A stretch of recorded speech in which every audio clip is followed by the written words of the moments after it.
5 Things to Know About the Sri Lanka Crisis. Sri Lanka's collapse should be a wake-up call to other countries, highlighting the dangers of sovereign debt in an age of geopolitical competition. After months of escalating protests and the resignation in May of his brother, Prime Minister Mahinda Rajapaksa, Sri Lankan President Gotabaya Rajapaksa fled the country on July 13. Shortages and the government imposed a state of emergency. Gotabaya's flight from the country leaves the government in further disarray. How did Sri Lanka get here, and what does this political and economic crisis mean for the country and the region? Here are 5 things to know about the crisis in Sri Lanka. 1. Sri Lanka is facing the worst economic crisis since its independence in 1948. Sri Lanka's economy has completely collapsed, as then Prime Minister Wickremesinghe declared a few weeks ago. But this economic collapse is no surprise. Years of mismanagement have been exacerbated by various external shocks and Rajapaksa's unwillingness to seek help from the International Monetary Fund, IMF, sooner. Everything that could go wrong in the economy. Sri Lanka faces budget and current account deficits, hyperinflation, a devalued currency, and a huge sovereign debt that it can no longer serve. After the civil war ended in 2009, then-President Mahinda Rajapaksa obtained massive foreign loans to pay for war expenses and, more importantly, to initiate flashy infrastructure projects to attract tourism and reward his cronies. In a vicious cycle, the government had to turn to foreign lenders, such as the Chinese, to help pay down existing debt because they had limited foreign reserves. Rather than focus on economic reforms that could increase those reserves, the Rajapaksas implemented various tax cuts to shore up political support. The 2019 Easter bombings and the COVID-19 pandemic devastated tourism, Sri Lanka's main source of foreign income. Adding insult to injury, Gotabaya decided in 2021 to ban chemical fertilizers to make Sri Lankan agriculture and fully organic and a move that devastated the tea industry, Sri Lanka's main export crop. The fertilizer ban, which was eventually lifted, and global grain shortages due to the war in Ukraine have increased the country's food insecurity. Rajapaksa's economic plan turned out to be a series of missteps and false bravado that led to the collapse of a once vibrant and economically promising South Asian nation. Whoever takes control of the government will have to come up with an IMF program as soon as possible and negotiate to restructure the loans from China, India, Japan, and commercial lenders. Without a government in power, IMF loans will take longer to finalize, leaving Sri Lankans in desperate need of food and fuel because they have no foreign exchange reserves to buy these items. 2. Sri Lankans have taken to the streets in record numbers to protest economic hardship. Faced with severe economic hardship, marked by blackouts, fuel, cooking oil, and food shortages, protesters have been demanding the resignation of the Rajapaksa-led government since March 2022. Tens of thousands of Sri Lankans have taken to the streets of Colombo, and while that included some opposition politicians, most of the protesters are average Sri Lankans of all ethnic backgrounds.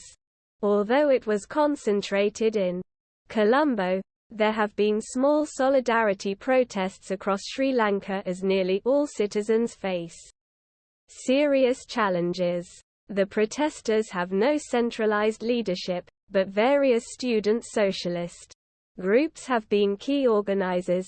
particularly at the iconic Gallface Green in the capital city of Colombo. The Gotabaya regime has responded with a heavy hand, declaring states of emergency and curfews, pressuring the police and military to arrest civilians, sometimes mistreating protesters, and limiting access to social media. Although largely peaceful, sporadic violence has broken out, notably the burning down of the Prime Minister's residence and the occupation of the ceremonial presidential palace. After Gotabaya's departure from Sri Lanka, protests continued against Wickremesinghe when he became acting president.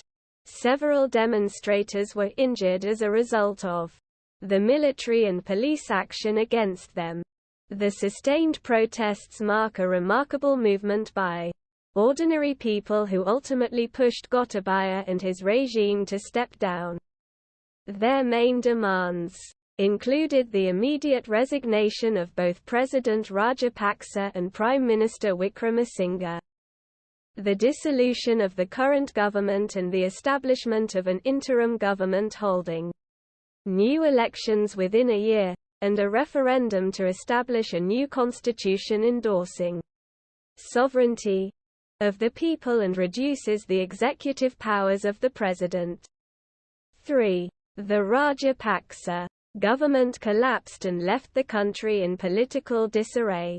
The roots of the current political crisis are directly linked to the actions of former President Gotabaya Rajapaksa and his family, including his brothers, former Prime Minister Mahinda Rajapaksa, and former Finance Minister Basil Rajapaksa.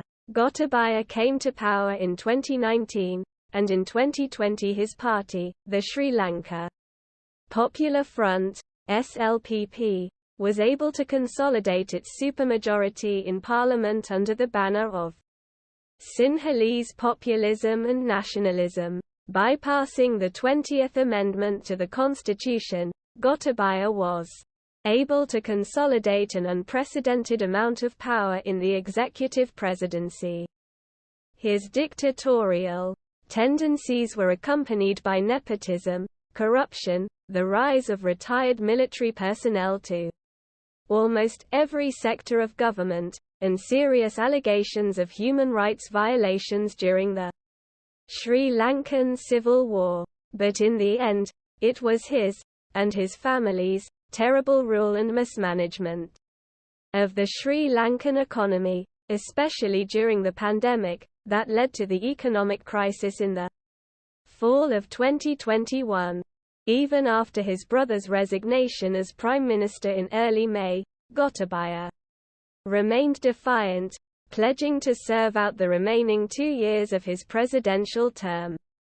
In May, Gotabaya appointed Wickremesinghe as Prime Minister, his 6th time in office, in a meagre compromise.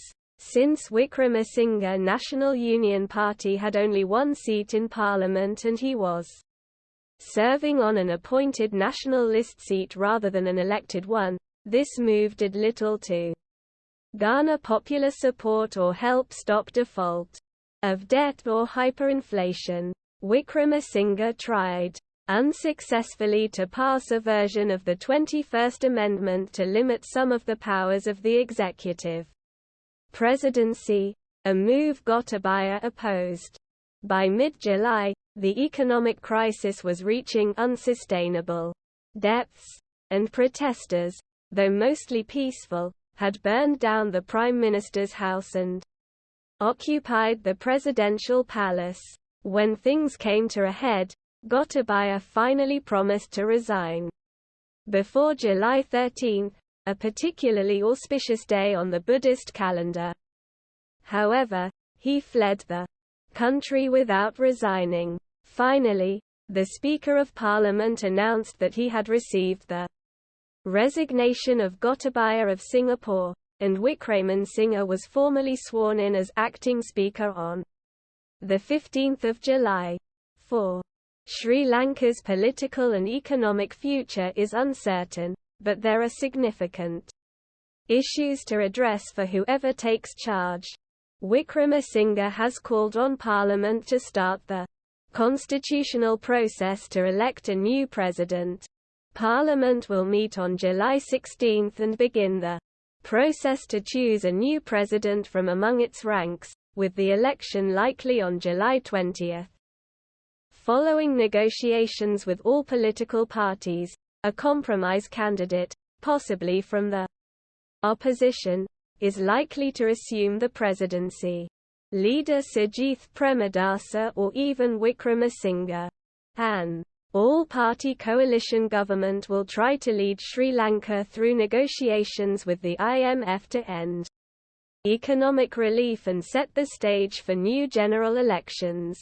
None of the current parliamentary leaders, especially Wickremesinghe, enjoy much popular support, and protesters have opposed an all-party government because Rajapaksa's SLPP would still have a majority. Instead, they call for an interim government to prepare for the elections. The most pressing priorities for the next government, in addition to economic and humanitarian problems, will be finding a peaceful way to resolve the ongoing protests and riots, seeking some political acceptance of the country's polarized ethnic communities, and possibly amending the constitution to undo the executive presidency. 5. Sri Lanka's economic and political collapse sends a wake-up call to other countries and highlights the dangers of sovereign debt in an era of geopolitical competition. Sri Lanka's sovereign debt is held by many countries, most notably China, India, and Japan. China owns around 10% of Sri Lanka's debt, and this has often been used as an example of an debt trap diplomacy and the reality is more complicated.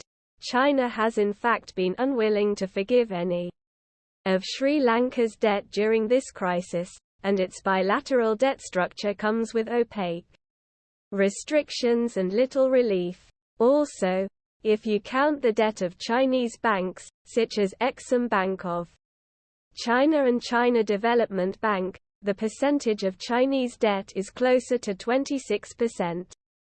But by far the largest share of Sri Lanka's debt is held by commercial institutions, according to official government statistics.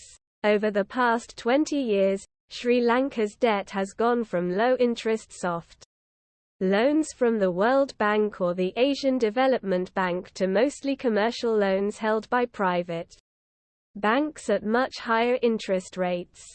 In 2019, 56% of Sri Lanka's debt was held by commercial lenders, compared to just 2.5% in 2004.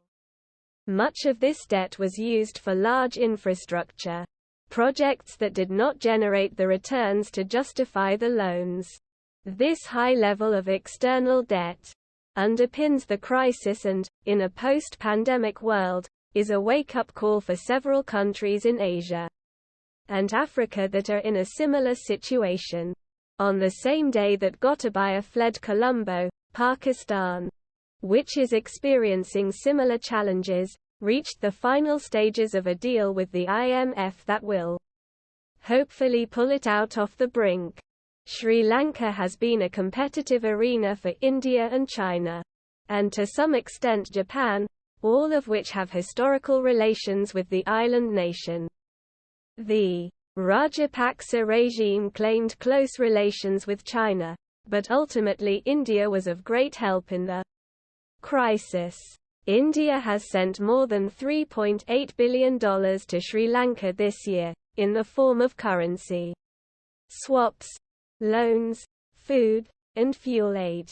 Even before this week's sharp political upheaval, India had promised a comprehensive plan to increase economic and infrastructural ties between the two nations, a move seen as a reaffirmation of its historic influence in Sri Lanka and a counterattack to growing influence. China Other members of the Quad Alliance, the United States, Australia, and Japan, have also announced various levels of support for the Sri Lankan economy. Last month at the G7 summit, President Biden announced $20 million in additional humanitarian assistance for Sri Lanka, bringing total U.S. commitments in 2022 for economic and humanitarian